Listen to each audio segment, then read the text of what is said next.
Assalamualaikum warahmatullahi wabarakatuh. Saya Fajan Fatoni. Saya di sini akan mempresentasikan hasil penelitian skripsi saya yang berjudul Efektivitas Metode Audiovisual dalam Meningkatkan Pengetahuan Masyarakat terhadap Tindakan Pertolongan Pertama pada Kecelakaan.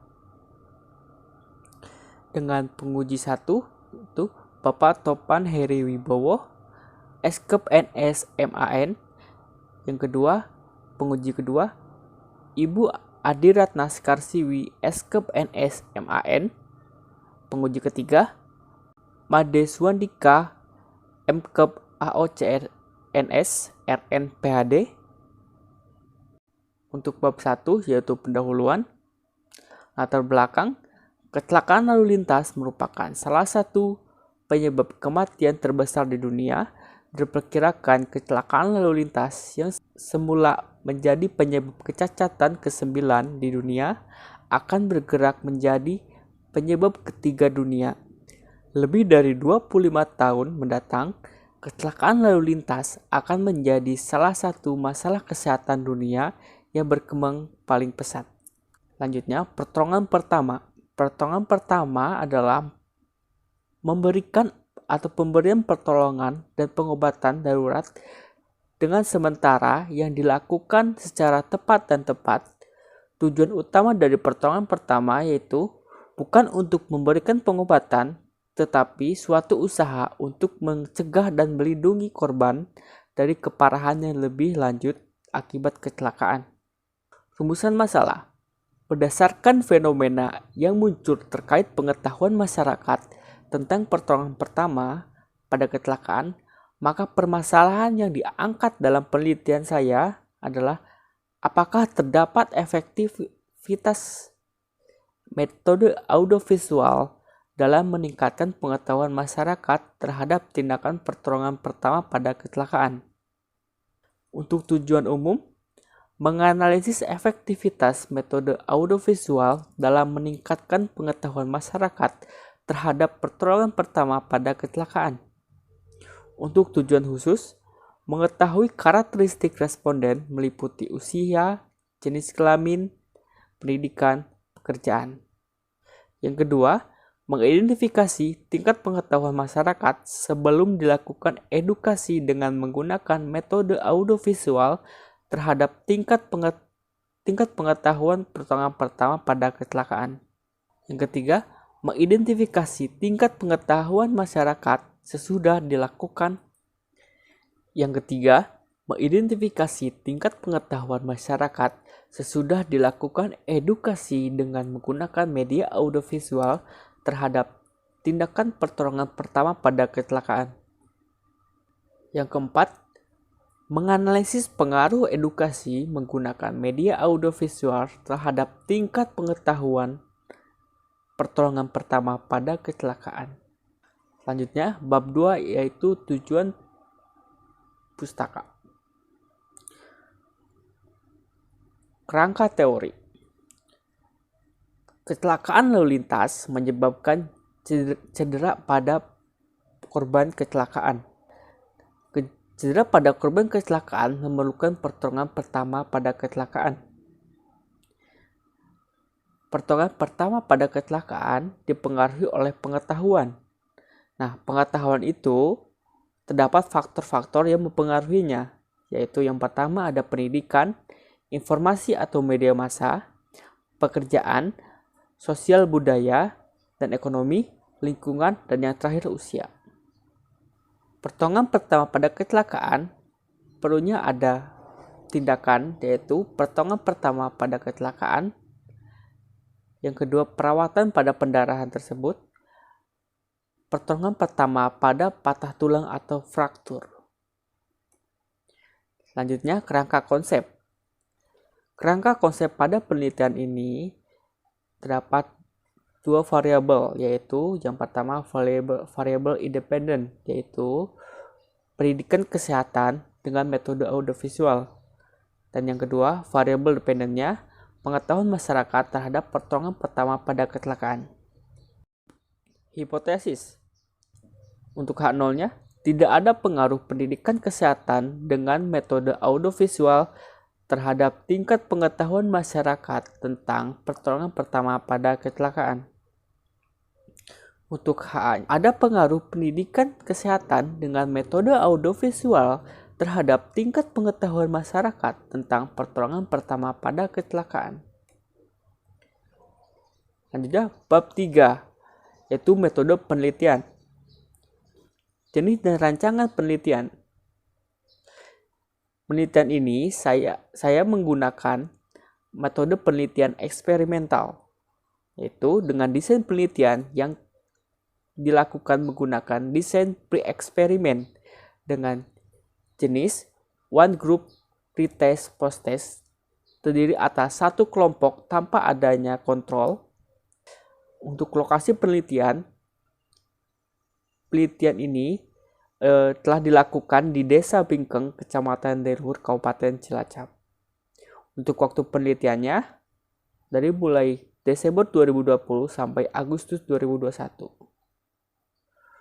Untuk waktu pengambilan datanya, saya lakukan pengambilan data pada bulan Juli 2021. Populasi dalam penelitian ini telah menggunakan populasi pengurus desa Bingkeng, Kecamatan Derhur, yang terdiri dari kepala desa, pengurus desa, kepala dusun, ketua RW, ketua RT, tokoh masyarakat, dan ibu-ibu PKK. Yang kedua, untuk sampel, peneliti menggunakan Keypower software untuk menentukan jumlah sampel dengan menggunakan effect size atau W 0,5, tingkat kesalahan 0,05, derajat kecepatan 0,95, sehingga didapatkan jumlah minimum 45 responden. Dalam penelitian ini menggunakan estimasi dropout sebesar 20%. Jadi sampel yang digunakan untuk penelitian adalah 56 responden. Selanjutnya, instrumen penelitian. Instrumen penelitian yang digunakan oleh penelitian saya menggunakan kuesioner skala Guttman dengan jawaban ya dan tidak. Terdiri dari 19 soal dengan kisi-kisi. Pertolongan pertama berjumlah 7 soal. Pertolongan pertama pada pendarahan berjumlah 4 soal. Pertolongan pertama pada fraktur berjumlah 4 soal. Pertolongan memindahkan korban berjumlah 4 soal. Yang ketiga, proses pengukuran kuesioner pretest dilakukan kepada subjek sebelum dilakukan pemberian audiovisual atau media penelitian. Sedangkan kuesioner post-test dilakukan pada 1 hari berikutnya dengan menggunakan kuesioner yang sama. Validitas. Telah dilakukan uji validitas menggunakan preparation product moment yang dilakukan kepada 22 responden dengan 25 soal dan mendapatkan hasil 25 soal yang menunjukkan hasil valid berjumlah 19 soal dan 6 soal tidak valid. Untuk soal pertanyaan yang tidak valid, peneliti mengeksklud soal pada kuesioner penelitian. Setelah dilakukan uji validitas, kemudian langkah selanjutnya adalah melakukan uji reliabilitas. Hasil uji reliabilitas dengan alpha codes didapatkan hasil koefisien alpha codes 0,72 yang berarti reliable. Karena nilai reliabilitas dinyatakan reliable apabila nilai koefisien alpha codes terendah 0,6. Selanjutnya, analisis data. Teknik pengolahan data pada penelitian saya yaitu dimulai dari editing, scoring, coding, data entry, dan tabulating. Teknik analisis data univariat. Dalam penelitian ini bertujuan untuk mengetahui tingkat pengetahuan masyarakat tentang pertolongan pertama pada kecelakaan dengan media audiovisual. Yang kedua, analisis bivariat. Analisis yang digunakan dalam penelitian ini adalah Wilcoxon test. Hasil penelitian dan pembahasan. Gambaran karakteristik berdasarkan usia, jenis kelamin, pendidikan, dan pekerjaan. Kriteria responden menunjukkan sebagian besar memiliki usia lansia awal sebesar 21 responden, yaitu 37,5%. Untuk jenis kelamin perempuan sebanyak 37 responden atau 66,1%. Selanjutnya, untuk tingkat pendidikan memiliki tingkat pendidikan menengah sebanyak 36 responden atau 64,3%. Selanjutnya, untuk pekerjaan sebagian besar responden bekerja sebanyak 31 responden atau 55,4%. Hasil penelitian menunjukkan sebagian besar memiliki usia lansia sebanyak 21 responden atau 37,5%. Hasil penelitian ini didukung dengan penelitian Widya Stuti tahun 2017 tentang gambaran pengetahuan masyarakat pesisir tentang potongan korban tenggelam di Krejen, Surabaya, menunjukkan bahwa masyarakat sebagian besar berada pada usia 36 sampai 45 tahun, yaitu sebanyak 16 responden atau 45,7%. Peneliti berasumsi semakin bertambahnya usia seseorang dapat mendapatkan banyak informasi yang didapat, banyak pengalaman yang didapat dari lingkungan, dan semakin banyak hal yang seseorang lakukan atau kerjakan.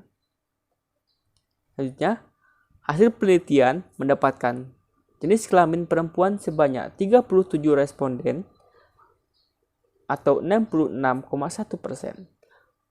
Peneliti berasumsi jenis kelamin tidak ada batas ideal di perbandingan antara masyarakat laki-laki dan perempuan. Namun, masyarakat laki-laki umumnya dibutuhkan saat melakukan hal-hal yang membutuhkan tenaga besar untuk membantu atau memindahkan beban yang berat. Selanjutnya, hasil penelitian mendapatkan sebagian besar responden dengan tingkat pendidikan menengah, yaitu 36 responden atau 64,8%. Peneliti berasumsi tingkat pendidikan responden pada tingkat menengah dikarenakan sebagian besar responden sudah sadar akan pentingnya pendidikan. Antra 2010 mengungkapkan bahwa semakin tinggi pendidikan seseorang, maka semakin mudah orang tersebut untuk menerima informasi. Semakin banyak informasi yang masuk, maka semakin banyak pula pengetahuan yang didapat. Sebaliknya, pendidikan yang kurang menghambat perkembangan sikap terhadap nilai-nilai yang baru diperkenalkan.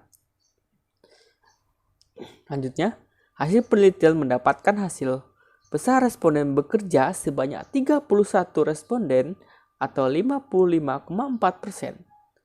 Hasil penelitian ini sejalan dengan penelitian Wijaya tahun 2016 yang meneliti tentang tingkat pengetahuan bantuan hidup dasar pada masyarakat di Kecamatan Denpasar Utara. Hasil penelitian tersebut mendapatkan sebagian besar responden yang bekerja swasta sebanyak 55,3%. Peneliti berasumsi pekerjaan mempengaruhi tingkat wawasan yang didapatkan.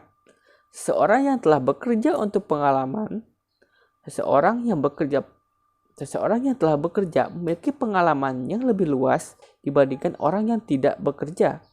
Seseorang individu akan melakukan suatu tindakan berdasarkan pengalamannya.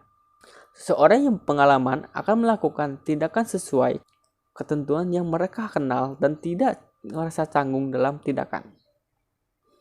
Selanjutnya, gambaran pengetahuan masyarakat terhadap tindakan pertolongan pertama pada kecelakaan sebelum diberikan metode audiovisual.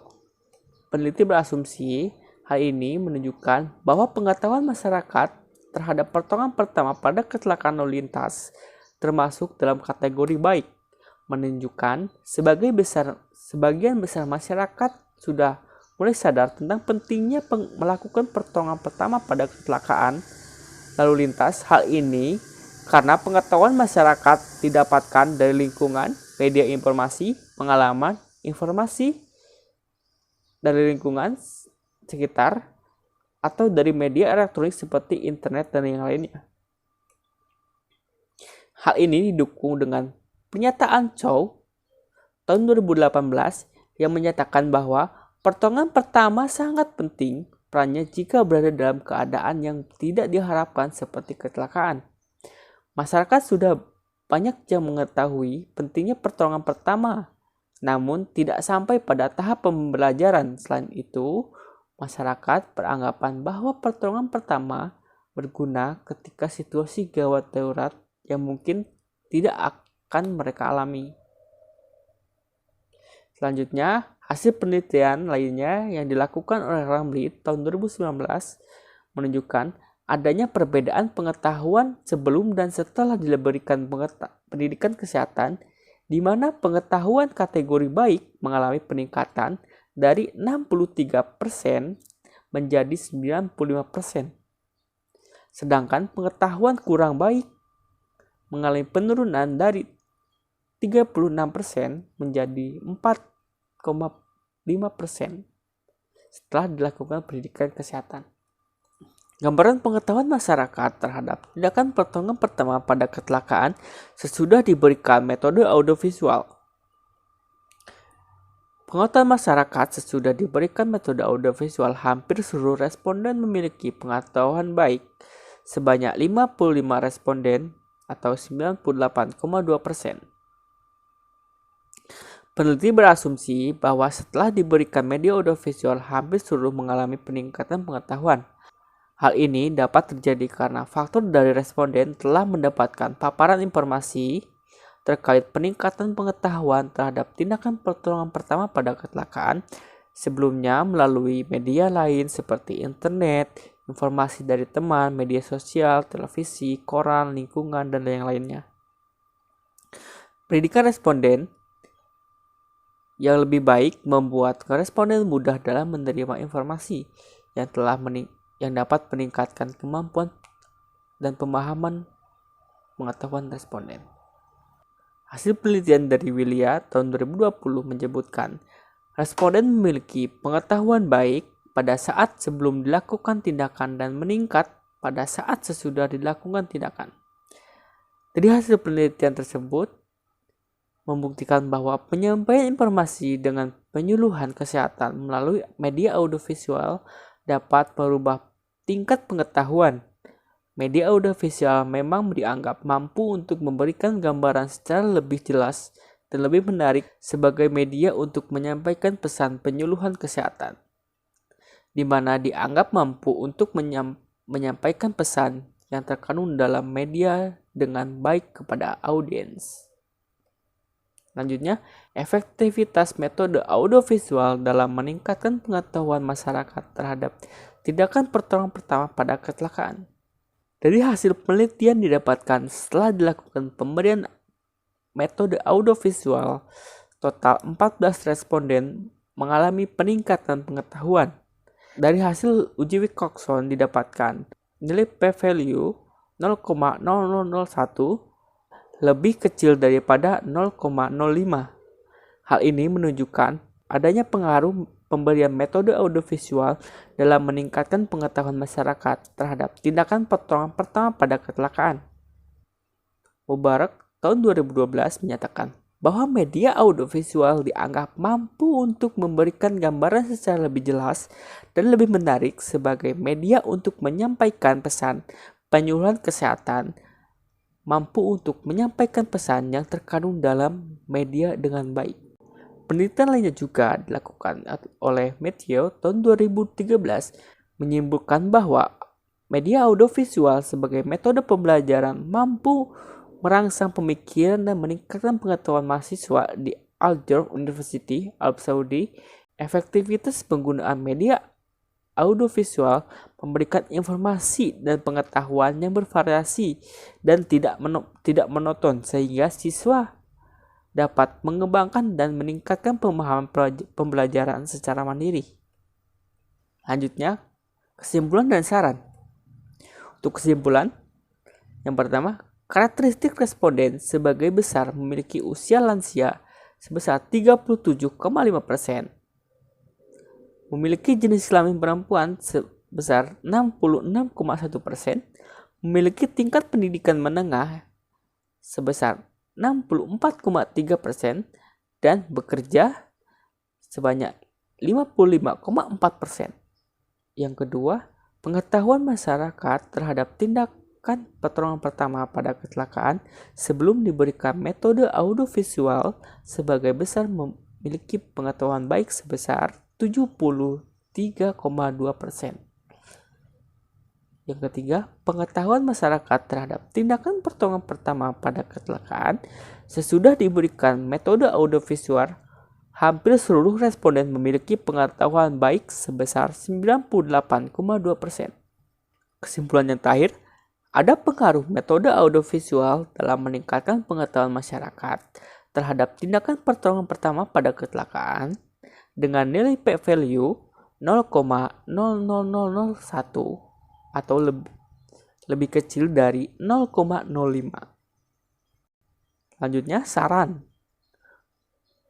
Bagi peneliti selanjutnya, kepada peneliti selanjutnya diharapkan melakukan penelitian lebih luas mengenai tingkat pengetahuan masyarakat terhadap pertolongan pertama pada kecelakaan lalu lintas dengan melakukan pengamatan secara langsung atau observasi terhadap pelaksanaan pertolongan pertama pada kecelakaan lalu lintas yang dilakukan oleh masyarakat serta mempelajari faktor-faktor lain yang bisa mempengaruhi tingkat pengetahuan masyarakat terhadap pertolongan pertama pada kecelakaan lalu lintas seperti faktor sumber informasi, pengalaman, dan riwayat penyuluhan atau pelatihan.